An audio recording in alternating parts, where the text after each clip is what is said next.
ध्यान दो। अब बात कर रहे हैं हम वेव ऑप्टिक्स की एनसीईआरटी की एक्सरसाइज की। वो ये लो, ठीक है। तो जरा ध्यान दो, सबसे पहले इस क्वेश्चन में हम बात करते हैं, फिर वही आ गया आपका मोनोक्रोमेटिक लाइट जिसकी वेवलेंथ दे रखी है, इंसिडेंट करती है एयर से पानी पे, ठीक है। What are the wavelength, frequency और स्पीड रिफ्लेक्टेड और रिफ्रैक्टेड लाइट की। अब यहां पर ध्यान दो, हम यहां पे कुछ बातें कर ले पहले। रिफ्लेक्शन में क्या चेंज होता है? रिफ्लेक्शन में कुछ चेंज नहीं होता, मतलब फ्रीक्वेंसी चेंज नहीं होती, वेवलेंथ चेंज नहीं होती, ठीक है। फ्रीक्वेंसी चेंज नहीं होती, वेवलेंथ चेंज नहीं होती, फेज चेंज नहीं होता, और क्या बचा है? वेलोसिटी चेंज नहीं होती, और रिफ्रैक्शन में फ्रीक्वेंसी, एनर्जी और फेज चेंज नहीं होता, में नो चेंज, इनमें कोई चेंज नहीं आता। याद रहेगा एक पॉइंट। दूसरा पॉइंट, तो फिर चेंज क्या होता है? वेवलेंथ चेंज होती है, वेलोसिटी चेंज होती है। अब पहले आप इस बात को समझो कि म्यू का फॉर्मूला क्या है। Mu 1 to 2 is equals to velocity of 1 divided by velocity of 2। अच्छा, इसका मतलब म्यू जो है 2 का निकालोगे तो वेलोसिटी 2 नीचे आएगी। म्यू का वेलोसिटी के साथ रिलेशन है इनवर्स, वैसे ही म्यू का वेवलेंथ के साथ क्या रिलेशन है? इनवर्स, ठीक है। तो अगर एक मीडियम से दूसरे मीडियम में वेवलेंथ जा रही है तो वेवलेंथ क्या होगी? डिक्रीज, क्योंकि म्यू इंक्रीज कर रहा है। हाँ, रेयर टू डेंसर, ये बात ध्यान रखना, रेयर टू डेंसर। अगर उल्टा करा डेंसर टू रेयर तो वेलोसिटी भी इंक्रीज होगी और म्यू भी इंक्रीज होगा। एक तो ये दो बातें ध्यान रखनी है आपको। दूसरा, म्यू का फॉर्मूला, अगर मैं कहूं रेयर टू डेंसर तो आप बोलोगे velocity rare divided by velocity denser is equals to wavelength rare divided by wavelength denser. अब पढ़ते हैं क्वेश्चन को। यहां पर वो कहता है मोनोक्रोमेटिक लाइट है जिसकी वेवलेंथ इतनी है एयर में, और वो इंसिडेंट कर रही है कहां पर? वाटर में, ठीक है। तो व्हाट आर द वेवलेंथ? तो सबसे पहले तो आप ये समझो, वेवलेंथ दी है आपकी एयर में 589 नैनोमीटर, वाटर में क्या होगी? तो वो इस फॉर्मूले से आएगी, mu is equals to air to water, wavelength water divided by wavelength air. तो वाटर में क्या हो जाएगी? Mu times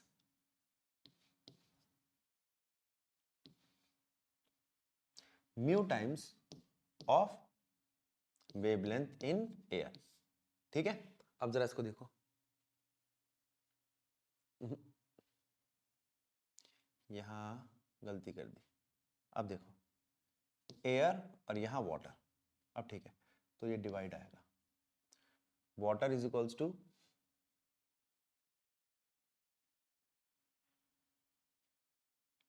wavelength of air divided by mu. अब ठीक है, ठीक है। एक तो ये चीज हुई, दूसरी वेवलेंथ आ गई, और क्या मांगा था इसने हमसे? फ्रीक्वेंसी। तो आप बोलोगे फ्रीक्वेंसी वाटर की उतनी ही रहेगी जितनी एयर में है। अब फ्रीक्वेंसी का क्या फॉर्मूला होता है भैया? फ्रीक्वेंसी का फॉर्मूला आप लैम्डा से निकाल सकते हो। ये हमने पढ़ रखा है कि फ्रीक्वेंसी मल्टीप्लाई में वेवलेंथ होती है वेलोसिटी ऑफ लाइट। तो वेलोसिटी ऑफ लाइट यानी कि c जो एयर में होती है डिवाइडेड बाय लैम्डा जो एयर में दे रखा है क्वेश्चन में आपको, ठीक है। तो यहां से आ जाएगी आपकी फ्रीक्वेंसी, जो एयर की आएगी ना फ्रीक्वेंसी वही वाटर की होगी। हमने बात कर ली किसकी? Frequency, wavelength, speed. स्पीड के लिए क्या लिखेंगे? फिर वही mu is equals to velocity air divide by velocity water. तो वेलोसिटी वाटर क्या होगा? Velocity air divided by mu. अब क्या बचा है? हाँ, म्यू दे रखा है आपको यहां पर, चलो ये भी क्वेश्चन में दे रखा है। ये सारी बातें तो हुई रिफ्रैक्शन की, यहां पे लिख लेना इन रिफ्लेक्शन, ये बी के पहले मैंने पढ़ाया आपको। In reflection there is no change in frequency, wavelength, phase और वेलोसिटी। ठीक है, एग्जाम्पल 10, क्वेश्चन नंबर 10.1 और ये उसका डिस्क्रिप्शन। ध्यान रखना बेटा ये सारी बातें, जरूरी नहीं है ऐसा ही क्वेश्चन आए, इससे रिलेटेड कोई भी क्वेश्चन आएगा वो उसमें कवर हो जाएगा जो दूसरे पेज पे लिखा है। आगे, what is the shape of wave front, ये खुद कर लेना, ये वेव फ्रंट मैंने आपको सारे करवा रखे हैं, इसको ट्राई कर लेना बेटा। आगे, third question, refractive index of glass is 1.5। देखना भाई, रिफ्रैक्टिव इंडेक्स आपको दे रखा है 1.5। What is the speed of light in glass, हो जाएगा speed in air divide by speed in glass, यानी कि स्पीड इन ग्लास जो होगी वो एयर से 1.5 टाइम कम होगी। ठीक है, एयर और वैक्यूम इक्वल होते हैं, उससे परेशान मत होना। जैसे इसने वैक्यूम का दे रखा है ना, यही एयर का चलेगा। ये 10 की पावर 8 है बेटा। आगे, B, is the speed of light in glass independent of colour. क्या लगता है आपको, क्या स्पीड ऑफ लाइट कलर से इंडिपेंडेंट होगी? तो आपको बोलना है नहीं। क्यों? मैं आपको बार बार बता चुका हूं, ये जो कलर होते हैं ना, ये वेवलेंथ से रिलेट करते हैं, एक बात। दूसरी बात, अगर मैं आपसे कहूं यहां पर रेड की वेवलेंथ, वॉयलेट की वेवलेंथ, तो वो अलग अलग है। तो अगर वेवलेंथ अलग है, वेवलेंथ अलग है, तो वहां पर म्यू का रिलेशन बदल जाएगा, क्योंकि म्यू का रिलेशन वेवलेंथ के साथ है, पीछे बताया अभी मैंने। अब फिर वो कहता है if not, which of the two colour red और violet travel slower in glass. अब मेरी बात सुनो, हम जानते हैं वेवलेंथ जिसकी बड़ी होगी वो तेज चलेगा, और जिसकी वेवलेंथ छोटी होगी इस रिलेशन के हिसाब से वो स्लो चलेगा, तो वॉयलेट स्लो चलेगा। ठीक है, यहां पर मैं आपको बता रहा हूं पहली चीज कि रेड और वॉयलेट का रिलेशन क्या है, रेड की वेवलेंथ ज्यादा होती है वॉयलेट से। दूसरा रिलेशन बता रहा हूं मैं आपका मीडियम का, मीडियम का रिलेशन क्या है वेवलेंथ के साथ, इनवर्स। उस हिसाब से वॉयलेट फास्टर चलेगा, और स्लोअर कौन चलेगा, रेड। इसने स्लोअर मांगा है ना, तो वो होगा आपका रेड। अगला क्वेश्चन देखते हैं, देखो क्या कहता है। In a Young's double slit experiment the slits are separated by this distance, ये आपका छोटा d 0.28 millimeter and screen is placed at 1.4 meter away. The distance between the central bright fringe and the fourth fringe, अब ये fourth fringe का मतलब आपको n दिया है, fourth bright fringe is measured to be 1.2 centimetre. अब ये क्या है आपका, अब इसको आप x कहो या y कहो, याद करो मैंने बताया था सेंटर से ये दो स्लिट्स हैं, तो यहां पर कहीं आपको मिल रहा है, तो ये जो डिस्टेंस होता है आप इसको x कहो या y कहो, उससे कोई फर्क नहीं पड़ता।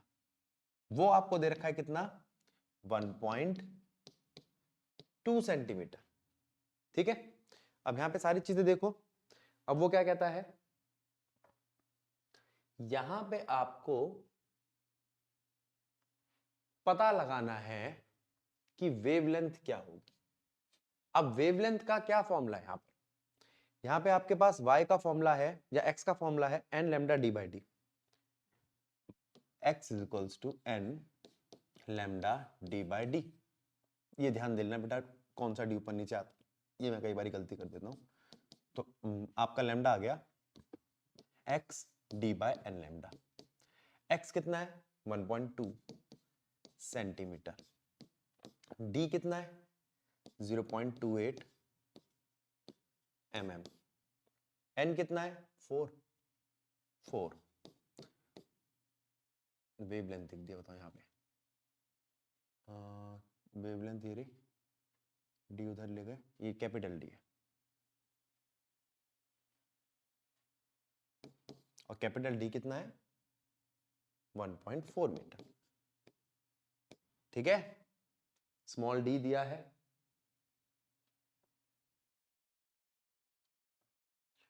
देखो अब इस क्वेश्चन में क्या कहता है, हाँ, यंग्स डबल स्लिट एक्सपेरिमेंट में the slits are separated by 0.28 millimeter and screen is placed 1.4 meter away. The distance between the central bright fringe and the fourth is, अब देखो यहां पे ये y दे रखा है आपको, y कितना दे रखा है 1.2 सेंटीमीटर। अब y बोलो इसको या x बोलो, उससे कोई फर्क नहीं पड़ता, मैं बताता हूं ये क्या था। ये दो स्लिट्स है, ठीक है, और ये स्क्रीन है। तो ये जहां पर मिलते हैं वो P पॉइंट, तो ये होता था आपका x या y। याद आ गया? ठीक है, ये x और y मिल गया आपको। अब x और y का फॉर्मूला क्या था? ब्राइट के लिए n lambda d by D. अब यहां से लैम्डा क्या आया आपका? y d by n capital D। y है, d है, n है, d कैपिटल D है, तो क्वेश्चन हो जाएगा। तो यहां से आ गया आपका वेवलेंथ। अगला क्वेश्चन देखते हैं क्या कह रहा है इसमें। अब इस क्वेश्चन में देखो क्या कहता है,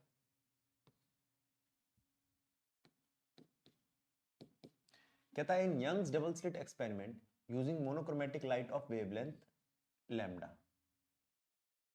ठीक है, the intensity of light at a point on screen where the path difference is lambda. अच्छा, वेवलेंथ दे दी, पाथ डिफरेंस दे दिया आपको। अब इंटेंसिटी दिया उसने के, चलो गिवन लिखो, पाथ डिफरेंस है लैम्डा और इंटेंसिटी है के।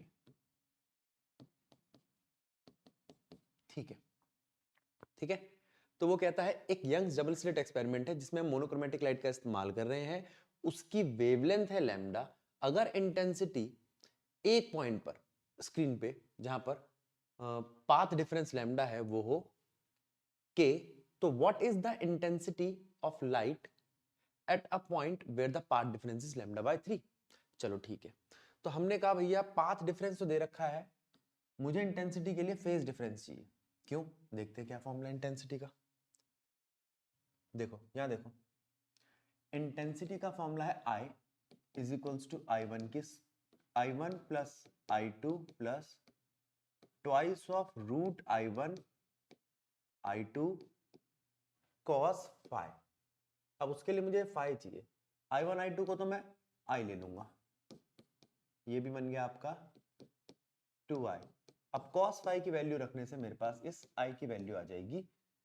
इस I को मैं क्वेश्चन से उठा रहा हूं, वो दे रखा है उसने के, लेकिन उसके लिए मुझे चाहिए फाइ, और फाइ का मतलब हो गया पाथ फेज डिफरेंस। अब फेज डिफरेंस का क्या है आपका, बताया था मैंने, पाथ डिफरेंस और फेज डिफरेंस के बीच में एक रिलेशन होता है, वो क्या है। अब यहां पाथ डिफरेंस को आप डेल्टा एक्स से दिखा दो, फेज डिफरेंस को दिखा दिया डेल्टा इससे। ठीक है, delta x by lambda multiply में 2 पाई।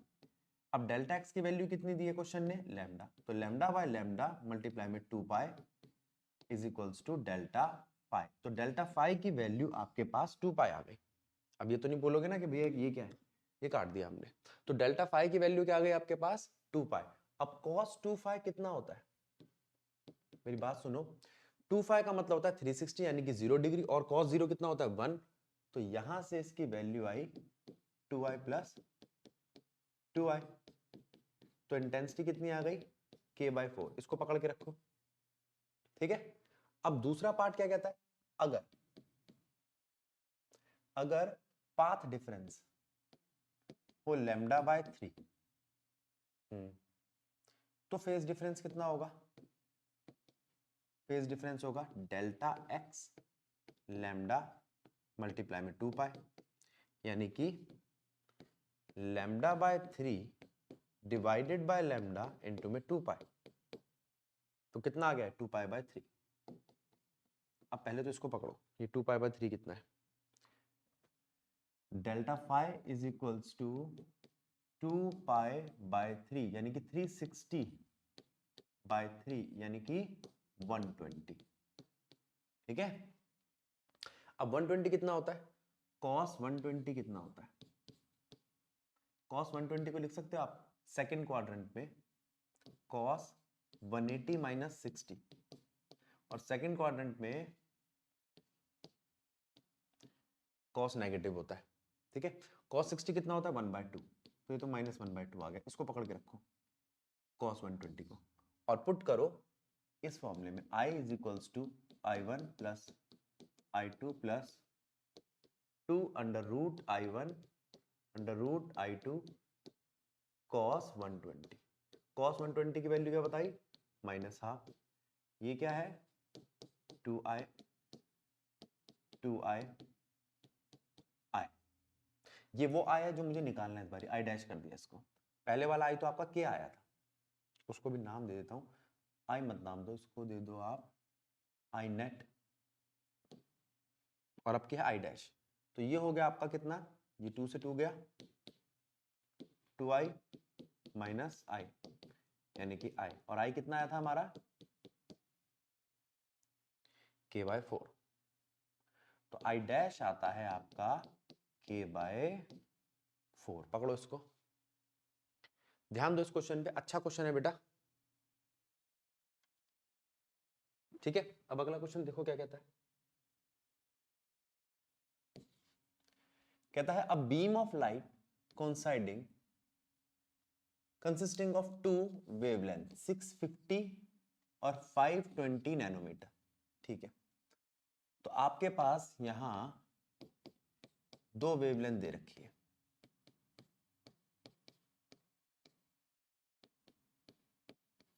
ठीक है, और क्या दे रखा है, is used to obtain interference fringe in a Young's double slit experiment। ठीक है, A find the distance of the third bright fringe, third bright fringe.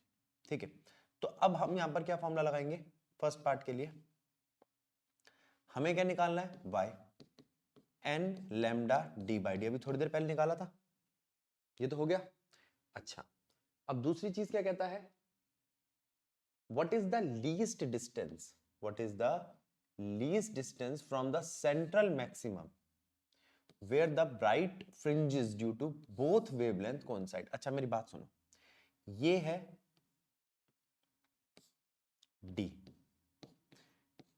ये है छोटा d, उसने कहा है कि दोनों अलग अलग, अच्छा वेवलेंथ दो अलग है, ठीक है, और क्या पूछा उसने, लीस्ट डिस्टेंस कितना होगा, लीस्ट डिस्टेंस मतलब यहां मान लो यहां पर मिल रहा है वो ये y, अब यहां पर ये y चेंज नहीं हुआ, ये छोटा d चेंज हुआ, कैपिटल D चेंज नहीं हुआ, यहां चेंज हुआ है आपका वेवलेंथ, दो अलग अलग वेवलेंथ है, एक बात। दूसरी बात, वो मांग क्या रहा है आपसे n,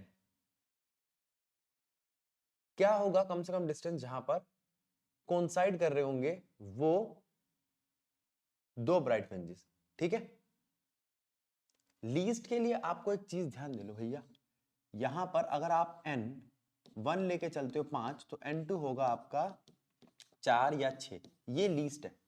ठीक है, उनके बीच में सिर्फ एक का गैप होगा, एक बात। दूसरी बात, यहां पर ये जो फॉर्मूला है इसको लो y n lambda d by D, अब इसमें क्या क्या चीजें सेम है, यहां पर y तो निकालना है, d और d चेंज नहीं हो रहे, तो सिर्फ n लैम्डा बचता है, तो आप कहोगे n1 lambda 1 is equals to n2 lambda 2 की इक्वेशन बना सकते हैं। तो यहां से हमारे पास n1 बाय n2 आ जाता है लैम्डा 2 बाय लैम्डा 1, लैम्डा 2 और लैम्डा 1 आपको दे रखा है 520 और 650, वो वैल्यू रखो, उससे n1 n2 निकाल लो, और उसके बाद y निकालो। अब y कैसे निकालोगे आप, y निकालोगे अगर आपने ये वाला फॉर्मूला लगाया n lambda d by D, तो d और d से तो परेशानी नहीं है, n1 लोगे तो लैम्डा 1 लोगे, n2 लोगे तो लैम्डा 2 लोगे, बस ये ध्यान रखना कई बार बच्चा क्या करता है n1 n2 निकाल लेता है और उसके बाद गलती ये कर देता है कि वो n1 n2 पे, अब मैं बताया ना मैंने आपको, यहाँ वैल्यू जो आएगी आपकी ऐसे आएगी, या तो 4 आएगी, एक 4 आएगी, एक 5 आएगी, आ गई। अब यहाँ 4 लगा दिया, उसके साथ वेवलेंथ दूसरी वाली लगा दी, तो आंसर गलत आ सकता है, वरना इस क्वेश्चन में कोई दिक्कत नहीं है। आगे चलते हैं,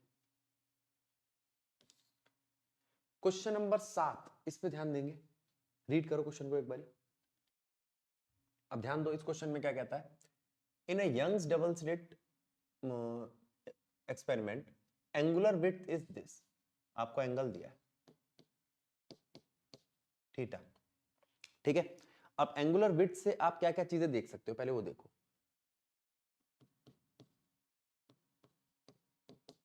कैपिटल डी दिया है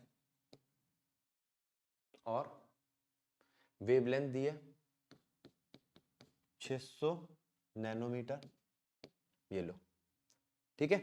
अब यहां पर आपके एंगल का क्या फॉर्मूला आता है, लैम्डा बाय डी, इसका देखते यूज होगा तो व्हाट विल बी, कह रहा what will be the angular width of the fringe if the entire experiment is emerged in water. अच्छा, ये क्वेश्चन थोड़ा सा दूसरा है, जरा ध्यान दो। क्या आप जानते हो कि रिफ्रैक्टिव इंडेक्स का फॉर्मूला क्या होता है, साइन आई बाय आर, ठीक है।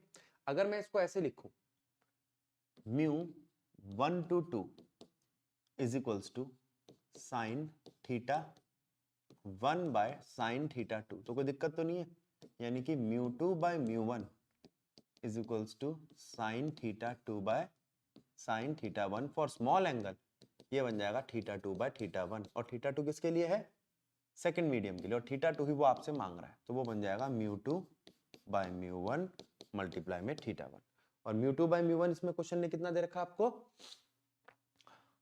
4/3, तो 4/3 आपको दे रखा है, तो वहां से आपका थीटा 2 आ जाएगा, ठीक है। क्वेश्चन पे ध्यान दो, देखो एक तो ये गलती कर दी, थीटा 1 थीटा 2 नीचे लाते लाते उल्टा कर दिया,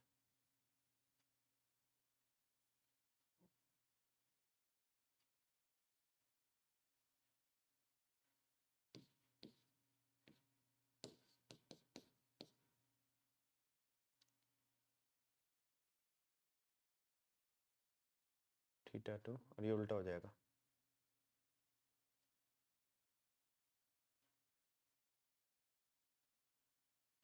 ये लो, ठीक है। अगले क्वेश्चन पे चलते हैं, ये था 7th क्वेश्चन। 8th क्वेश्चन देखो क्या कहता है, what is the Brewster angle for air to glass transition, refractive index दे रखा है आपको, क्वेश्चन खत्म, mu is equals to 10 IP, ये ब्रूस्टर एंगल मांग रहा है आपसे, तो वो कितना हो जाएगा 10 इनवर्स ऑफ म्यू, ऐसा एग्जांपल भी करा था हमने, ये लो, ठीक है। अगला क्वेश्चन देखो क्या कहता है, the light of wavelength 500 Armstrong falls on a plane reflecting surface, ठीक है। what are the wavelength and frequency of the reflected light, क्या होगी। अब देखो आपको क्या क्या चीजें दी है, आपको दिए वेवलेंथ 5000 आर्मस्ट्रॉन्ग, ठीक है, एक रिफ्लेक्टिंग सरफेस पे, प्लेन रिफ्लेक्टिंग सरफेस पे, ठीक है। what are the wavelength and frequency of reflected light, reflected light में, रिफ्लेक्टेड लाइट में वेवलेंथ रहेगी सेम और फ्रीक्वेंसी होगी velocity of light divided by wavelength, ठीक है। For what angle of incident is the reflected normal to the incident ray, अब देखो किस एंगल के लिए आपको लग रहा है कि रिफ्लेक्टेड रे जो होगी वो इंसिडेंट रे से नॉर्मल होगी, 45 डिग्री पे, ठीक है। जरा चेक करो इसको, क्या ये 45 समझ में आया, I इक्वल्स टू R के हिसाब से। देखो अब नेक्स्ट क्वेश्चन पे चलते हैं, कहता है estimate the distance for which the ray optics is good approximation. अभी बताया था थोड़ी देर पहले ही एग्जाम्पल में आपको। ZF पूछ रहा है a square by lambda. a दे रखा है आपको 4 mm और वेवलेंथ दे रखी है आपको 400 नैनोमीटर। ठीक है, तो यहां पे हाँ आपकी नॉर्मल एक्सरसाइज खत्म होती है, एडिशनल करेंगे हम नेक्स्ट पार्ट में।